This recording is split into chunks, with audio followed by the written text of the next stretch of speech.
2026 சட்டமன்ற தேர்தலுக்கு இன்னும் சில நாட்களே இருக்கிற நிலையில இன்னைக்கு தமிழ்நாட்டுல நடந்த ஒரு முக்கிய உடன்பாடு மொத்த அரசியலையும் திரும்பி பார்க்க வச்சிருக்கு. பல நாள் போராட்டத்துக்கு அப்புறம் திமுக காங்கிரஸ் கூட்டணி முடிவாகிடுச்சு. 28 இடங்கள்ல காங்கிரஸ் போட்டியிட போறாங்க. இது ஒரு வெற்றி கூட்டணியா இல்ல விட்டு கொடுத்த கூட்டணியா? இன்னைக்கு தஞ்சாவூர்ல நடந்த கூட்டத்துல நடிகர் விஜய் தன் படமான ஜனவரி நாயகன் ரிலீஸ்ல நடக்குற அரசியலை பத்தி பேசிருக்காரு. என்னை வேண்டுமானால் தடுக்கலாம், ஒவ்வொரு விஜயையும் தடுக்க முடியாதுன்னு அவர் சொன்னது இப்போ வைரல். இன்னொரு பக்கம் சம்பள உயர்வு கேட்டு 15,000 அரசு மருத்துவர்கள் இன்னைக்கு காலவரையற்ற உண்ணாவிரத போராட்டத்தை தொடங்கி இருக்காங்க.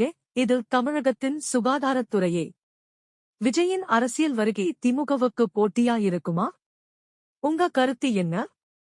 கமெண்ட்ல சொல்லுங்க. லேட்டஸ்ட் அப்டேட்ஸ்க்கு பிரெயின் எக்கோவை சப்ஸ்கிரைப் பண்ணுங்க.